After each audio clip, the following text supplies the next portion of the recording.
Hey all, welcome to a new audio recording brought to you by the Regional Arts and Culture Council, an independent nonprofit organization. We support Greater Portland's creative economy by equitably providing funding and services to artists and art organizations, managing and growing our diverse, nationally acclaimed public art program, and developing long-lasting public and private partnerships. We connect artists and creatives to opportunity and access. Today's show looks at the ways that artists continue to push boundaries, expand our imagination, and open doors to new conversations about the role of public monuments in national and local conversations about systemic racism, representation, and injustice. We'll be talking with PSU Professor of History and Black Studies, Darrell Millner, and the unknown artist who created a bust of York that mysteriously appeared in Portland's Mount Tabor Park this spring and was recently vandalized and destroyed. Kristin Calhoun, REC's Director of Public Art, moderates the conversation. Hello, this is Kristin Calhoun with the Regional Arts and Culture Council. I'm the Director of the Public Art Program, and I am here with Professor Darrell Millner and the artist who created York, a sculpture that was recently atop Mount Tabor. I want to turn to them now and ask them to introduce themselves a little bit more.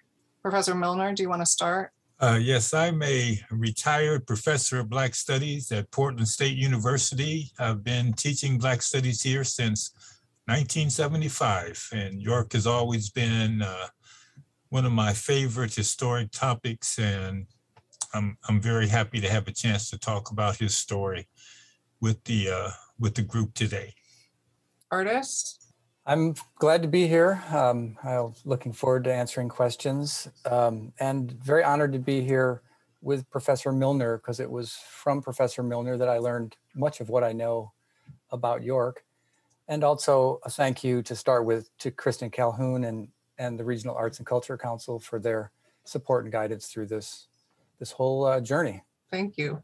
Professor Rondler, I think we want to start with you. And you've been in Portland and teaching about York since the 1970s, as you said. And can you tell us a little bit more about your journey as a scholar of York, what led you to York, and I maybe up until the piece that you wrote about York, which I think is part of what inspired the artist. I've always liked history, and living in Oregon, it's pretty difficult to avoid the topic of Lewis and Clark. And so, I learned as much about Lewis and Clark as I could over the years. And one of the things that I learned was that William Clark had a slave that made the journey here with them between 1804 and 1806. And as I kind of acquired that information, it was very apparent that of all the people on the expedition and all the stories that were attached to it, the story of York was the most neglected and the most abused over the course of 200 years of telling the Lewis and Clark story.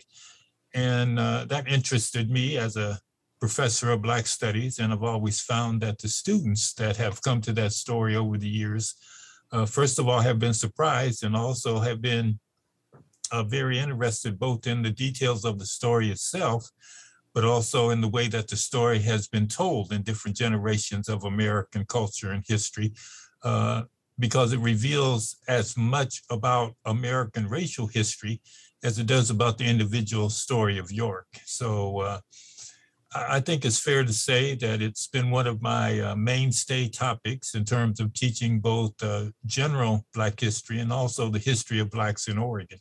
Great, thank you. And artist, what drew you to York and the York story and to deciding to create this piece of artwork?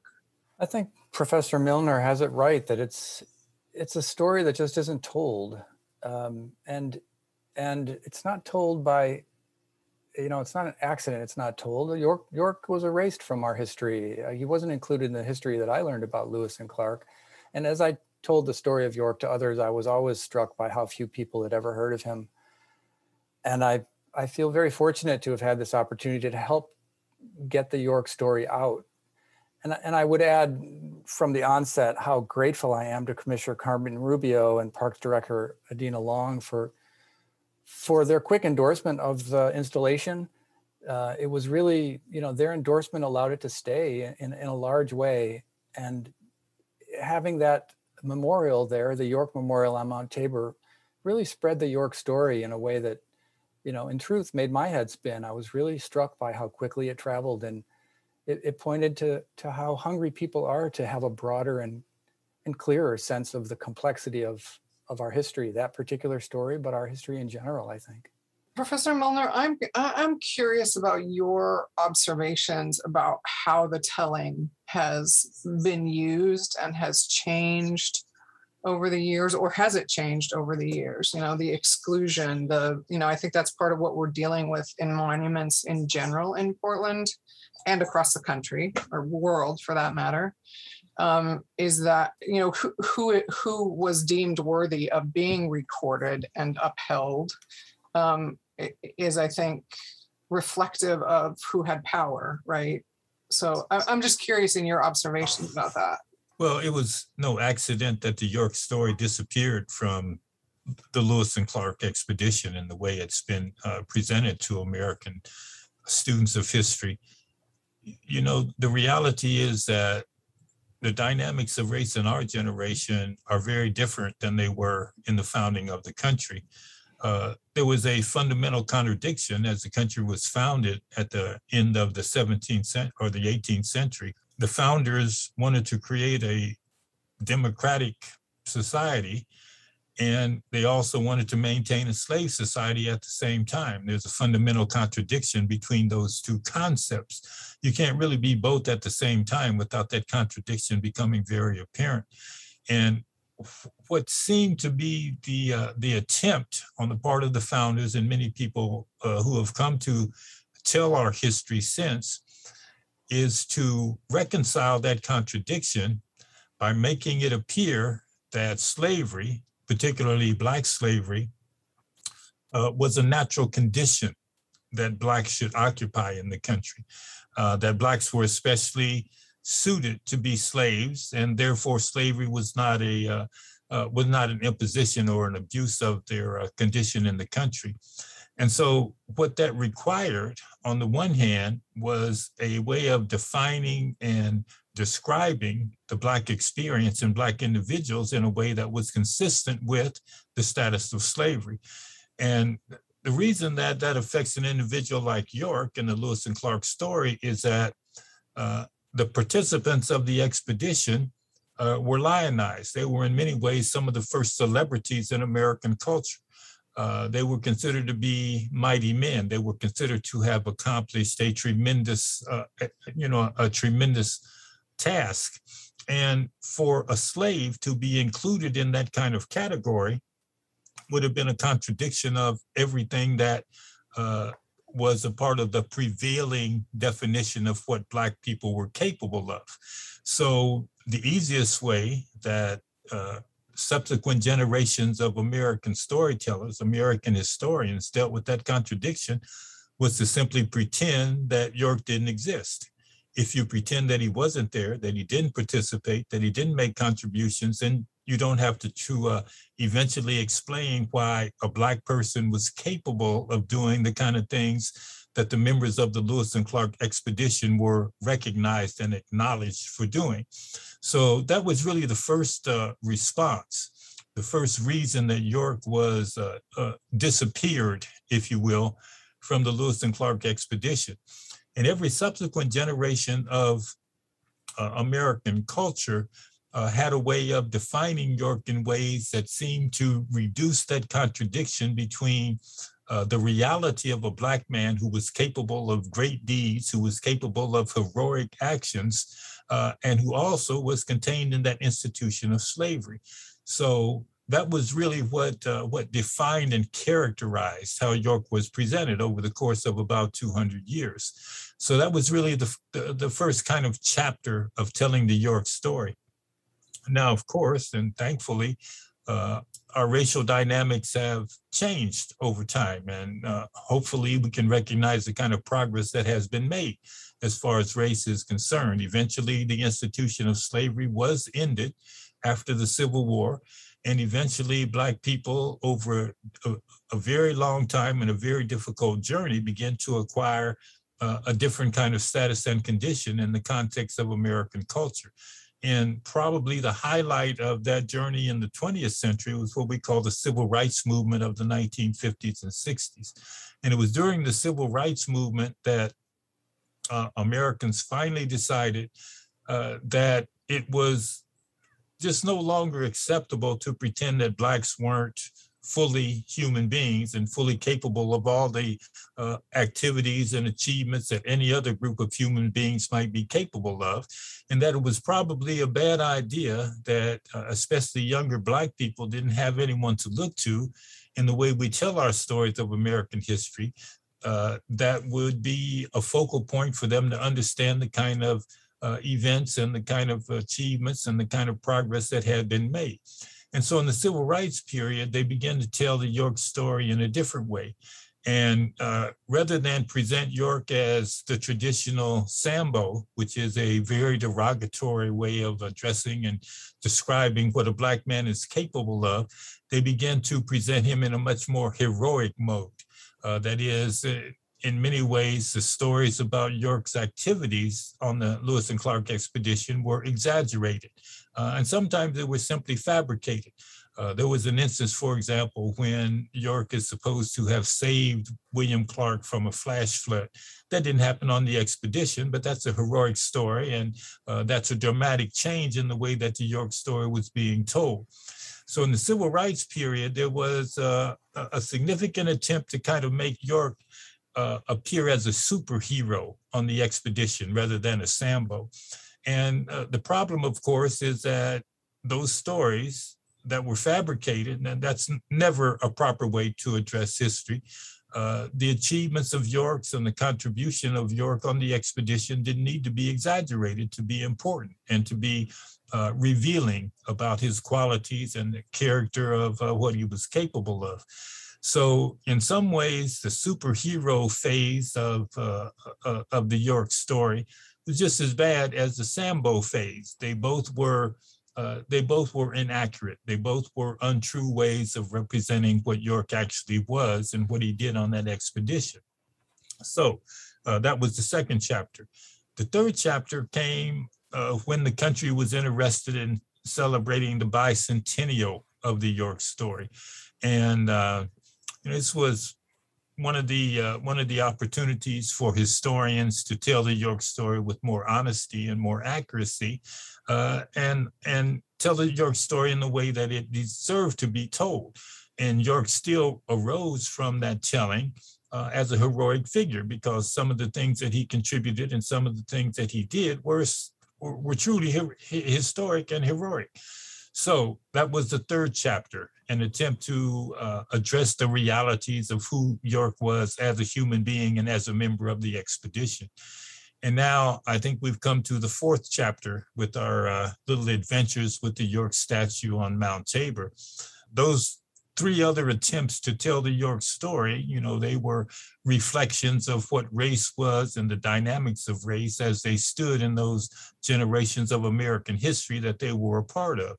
And I think the same is true for the York story on Mount Tabor today. It's a reflection of the racial dynamics that are unfolding in our country in the present generation, both in the positive and in the negative reflections of that moment. So the York story is a continuing story. It changes over time as American racial dynamics and racial policies and racial interactions change over time. And I think if anything positive has come out of this situation, it's that the York story has become more widely known. And also the history of how that story has been told has become more examined and has been a gateway really to understanding not just the story of York, but understanding how American history has reflected the racial needs of the dominant society over the course of about 225 years or so. And I think that's a very positive aspect of what we've gone through. That's right. I guess it was over a decade ago, you and I worked on a project for Lewis and Clark College to do a York sculpture at Lewis and Clark. You were on the selection panel. I'm also curious about your observations of that moment what, 13, 14 years ago, versus this moment. Like it's the timeline has come together a little bit more, but the depictions and the sort of moments are still a ways apart. First of all, let me say, I think we did a pretty good job with that York statue on the campus of Lewis and Clark, and I encourage anyone to go and take a look at it today if they have the desire and have the opportunity. And I think the difference is the process through which that statue was created on the campus compared to the process that brought York to us, on the top of Mount Tabor. And we went through a very formal process. We had a very diverse group of individuals with backgrounds in the academic world, in the world of public art, all of those things. And so we deliberated and we talked about the images that were possibilities, and we looked over the artists who had applied to make the statue. And so it was a very deliberative process that unfolded over a number of months. I think the product that came out of it was good, but it certainly was not the kind of process through which York came to the top of Mount Tabor in our most recent episode. And so I think the difference there is reflective of changes in what we might call the social contract that is a part of how society operates today. The York statue came to Mount Tabor in large part because the statue that was previously there was taken down, was torn down in a very unofficial kind of process. The statue of Harvey Scott that had been there for decades was a reflection of an earlier period of public art in which the people who were selected and the kind of story that was attached to their selection and the reason that public art was created, very much a reflection of who was which group was the powerful group in American politics and American culture and American society. And the reaction that brought that statue down in our generation is a part of the response to a changing nation and a response to changing racial circumstances that now does not find those earlier heroes of American culture as acceptable as they once were. So, it's a process that is not an official process any longer. It's a process that arises out of kind of a changing social environment in which individuals make their decisions about how they're going to react to the objects of public art. And I think that's unfortunate in many ways, but unfortunate or not, it seems to be where we find ourselves at this time. And I think it's a reality that everyone who's involved in politics, involved in art, involved in issues of race as we're dealing with them in American society today, you're going to have to evaluate what that means for the kind of gestures that we make and the kind of heroes that we select and the kind of circumstances in which we present them to American culture. All that has changed. We're in a completely different place now than we've ever been in American society before. And so we have to consider new factors and we have to consider new ways for that public art process to unfold. And I think, the York story now is the perfect situation that has captured those changes that we have to take into consideration now that we never had to consider before. Excellent observations. I couldn't have said it better. Thank you so much for that. Artist, this is the point, this is sort of a great segue to introducing what it was that you did and how you made your choices about this. You have said that you were inspired by the piece that Professor Millner wrote that sort of talked about this change between the Sambo to the superhero to the moment, not quite to the moment that we're in now. That piece that you wrote was a little bit older than that, Professor Millner, but can you kind of walk us through your journey with this and your decision making, and how did you decide A, to do this, B, how to render it? I think those are pretty interesting conversations. There's a number of things to address, and again, I would underscore what you just mentioned about the thoughtful comments by Professor Millner on shifting eras and the relationship between art and protest and where we find ourselves today. As far as unsanctioned art going up in general, it's not a new thing in the art world. It has really since graffiti and graffiti's shift to sort of legitimate galleries. But before that, it was an act of marking your territories, putting out your beliefs, engaging with the community in a way that was direct and asked for response, a provocation in a way. I would say that there's a differentiation between the creating of something and the tearing of something down. I'm not sure that I can articulate exactly what that is, but I feel it's a difference. I visited Mount Tabor often for a very long time. During COVID, it became a place I went to daily. I, of course, had seen the Harvey Scott sculpture over the years, but to be honest, I never took the time to learn who he was or to really examine the sculpture very closely until it was torn down.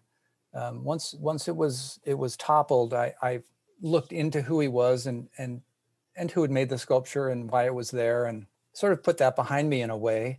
But the empty sculpture pedestal really was what captured my imagination. I just looked at that sculpture, that empty pedestal, really daily, and then it just struck me at once that that I had something to offer, which was a number of years ago. I did what sculptors do. I was trying to sort out my feelings about the stories I was being confronted with, and one of them was the story of York. And I had made a portrait that I had considered to be a study for York.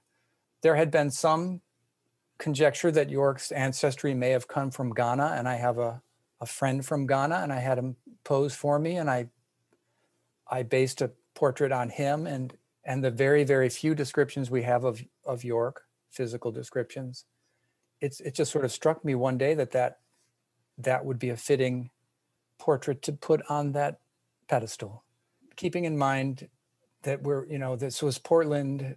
There was still smoke in the air. There were protests. The Black Lives Matter movement was having a big influence on everyone, certainly on the way I was thinking about race and our history.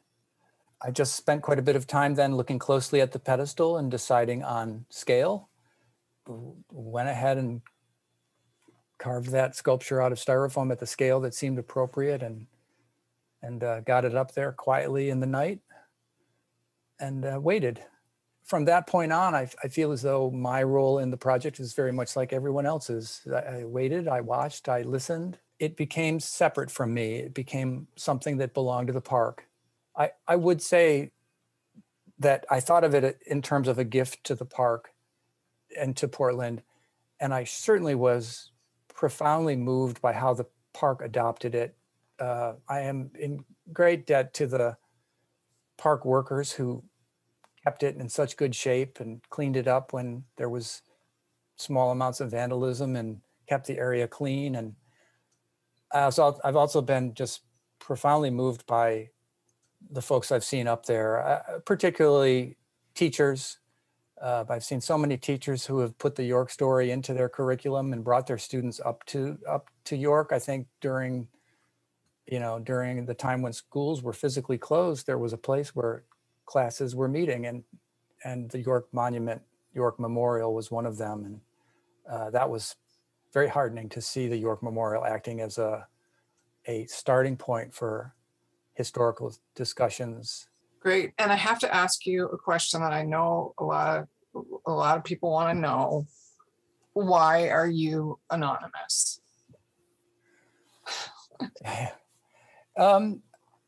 My decision to put it up and remain anonymous has to do predominantly with two things. One is that I'm fully aware of how mystery attracts attention. I think a lot of folks came up just to see it. They felt something mysterious had happened. We need to see it. So using mystery as a kind of element of the unexpected attracting an audience, And then the other is that I didn't really want people talking about me, to the degree that people can talk about who I might be or who I am. That's a pretty small concern compared to the attention being kept to York. And that's where I thought being anonymous would keep the story focused on York, which is not uncommon. I think most of us, when we go to memorials, we don't ask ourselves who made the memorial. We remain present with the people honored there. Even at some of our most famous memorials, most people are unaware of who designed them or made them. You're there at the Vietnam Memorial to do a rubbing, to take a name. It's very much about those folks. So the challenge of memorializing, in a way, I think is also to edit out the sort of artist behind the design. I think that's when the design has really worked, when it's outstrides the individual of the person who made it or their intention. And there were times when I felt that the York Memorial was doing that, was really standing on its own and becoming a kind of pilgrimage for folks to go and visit. It was very touching to see. Professor Millner, I know that you've told me that you went up there multiple times a week while it was up. Any reflections on what that experience was for you? Well, Mount Tabor has always been, interestingly enough, one of my favorite parks in the city of Portland. And, I've gone there many times over the years for the things that Tabor offers to an individual who just likes to get out and enjoy some of the quiet, enjoy some of the open space that's available in the city. So I was a regular Mount Tabor user, but it changed when the York statue appeared, and it was just a different experience going there, and doing the things that I usually did, but then seeing the face of York looking down from that pedestal, it was comforting. It was inspiring, and it was a physical personification of what I think the significance of the York story kind of presents to us. So it made a change in my experience with Mount Tabor. And the other thing that it did was allowed me to see how other people responded to the statue as well. And, I have a history with York myself, but of course I would never intrude on any of the other people who were beginning their journey with York as they stopped and looked at it and talked about it. It was just a very fascinating fly on the wall kind of experience for me to see the reaction that statue had in the lives of the people now who came there, sometimes on purpose, sometimes accidentally, but who interacted with the statue. So it became a very personal thing for me. And I will confess, when the statue was destroyed, that was a hurtful thing. It was a hurtful thing for me, and I'm sure it was a hurtful thing for many of the other people who had, become comfortable with it, inspired by it, and for which different aspects of their understanding of American culture and history had opened up. So it was a hurtful experience for me when I saw the photos of the statue after it was taken down. And it's a continuing kind of reaction that I have to that whole York experience. It makes me not want to have to go through that again, and a part of the conversation at this point is, well, what should we do now? The original York statue was, everyone understood to be a temporary kind of statue. It was, decisions were going to have to be made about what would happen both to it and what would happen to replace it if that decision was made. And as I thought about those things in the last kind of stage of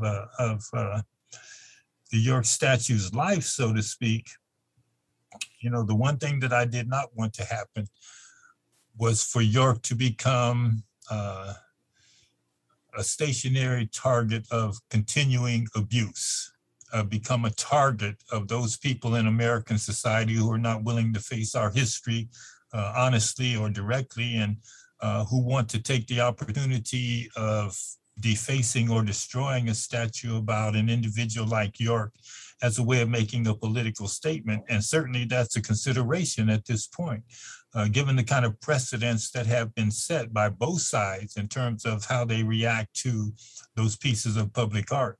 And it's still a concern that I have, and I don't know if there's any resolution that I've been able to imagine of what the next steps are. Where do we go from here?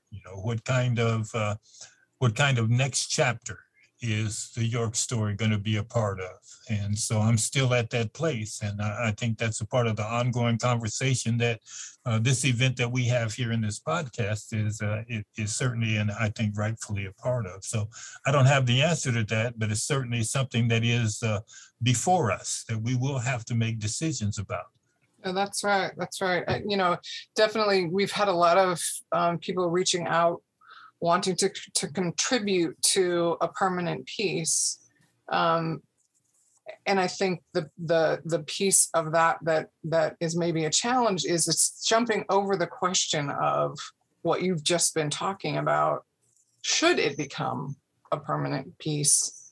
What are the risks and benefits, and how do those line up together? And I don't think we know the answer to that in this moment.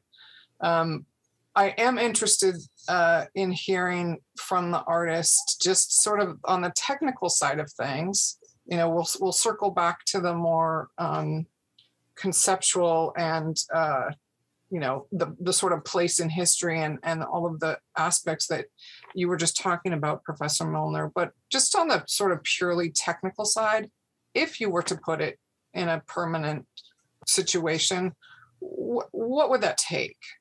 Both in terms of effort and money and timelines and those sorts of things. What artists, what do you think that would take?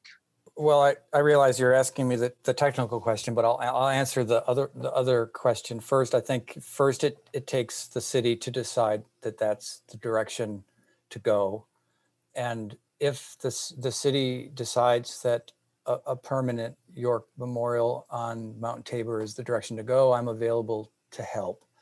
And I have everything needed to reproduce what was there in bronze. The question then would be one about the pedestal, whether it would make sense to completely replace the pedestal, which in some ways makes some sense to me, and replace it with the permanent narrative that hopefully Professor Millner could help with. That would be lovely, I think. I mean, we're all hearing today how insightful his thoughts are, and also the replacing of the pedestal could add to durability. Certainly bronze is the most durable public art material. We have learned that bronze sculptures can be toppled, but most of them are installed without anyone thinking they will ever be attempted to be toppled. So they weren't secured in ways that you would secure something if you were afraid that it might be vandalized. So certainly in this case, a permanent installation would be made in such a way that it'd be very difficult to vandalize in a significant way. But again, I don't want to sound like I'm in a position of promoting such a thing. Professor Millner has it right. I produced a temporary sculpture from the beginning. The materials I used were to look like bronze, to give it the kind of authority that we have given to historical figures in the past. Bronze is a good material for that. It immediately gives weight to the subject in a way, historically and publicly.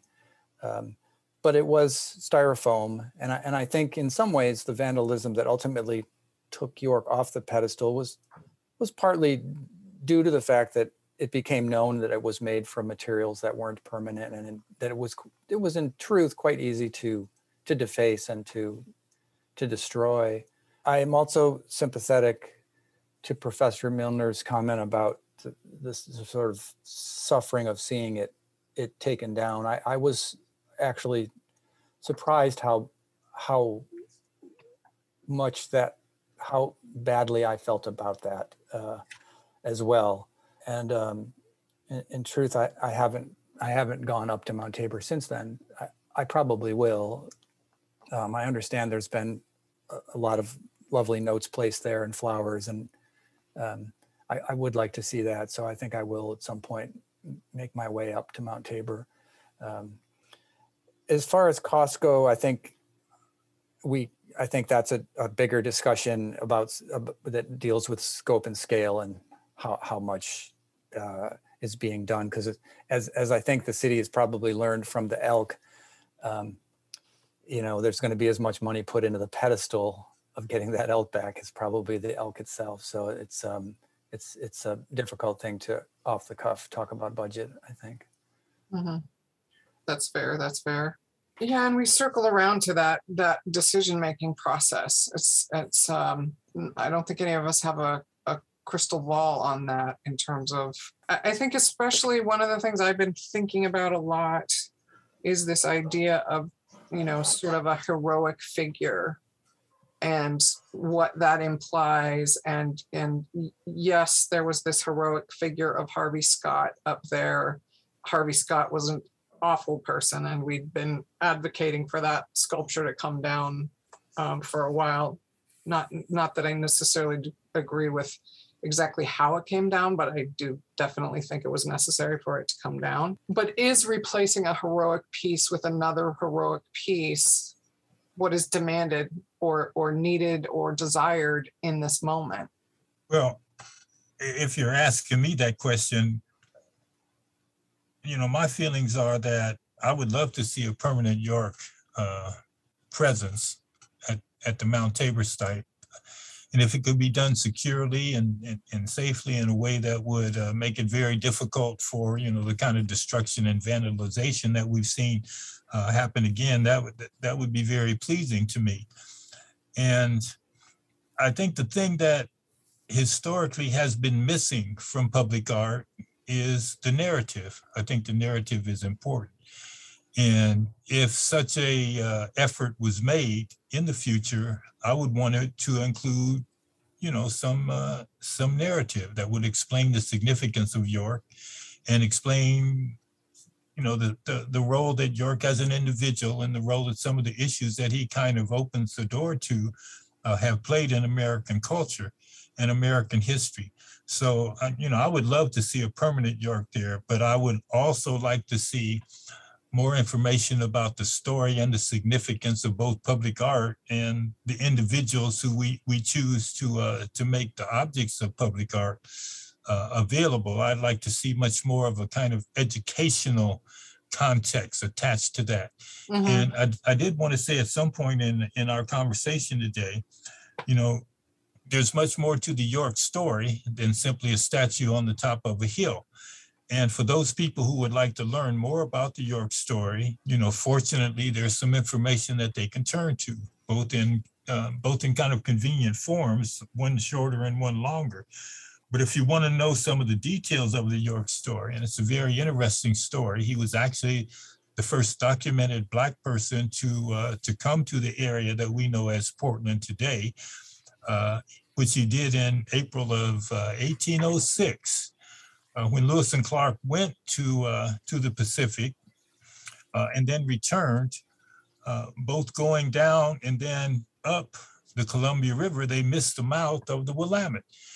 They were told about it by an Indian group that they encountered on their way back to the east in 1806, and that's when they sent a special party back up the river to kind of explore this new river that they knew nothing about at that point, and eventually went down to the Willamette in the area that we know as the bluffs over the Willamette, where University of Portland is today.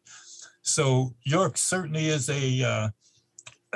I think he's a very appropriate figure to recognize both the Lewis and Clark experience and, the part that the Portland experience is going to play in terms of being attached to that.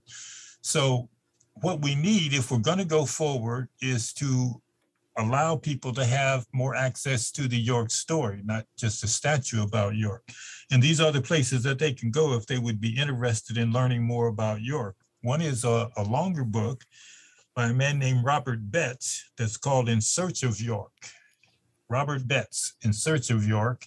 It's available often at Powell's bookstore, but certainly on Amazon and also on the Powell's book website. And a shorter version of the York story appears in the Oregon Historical Quarterly, put out by the Oregon Historical Society, called York of the Corpse of Discovery. And that would be from the Quarterly of fall 2003.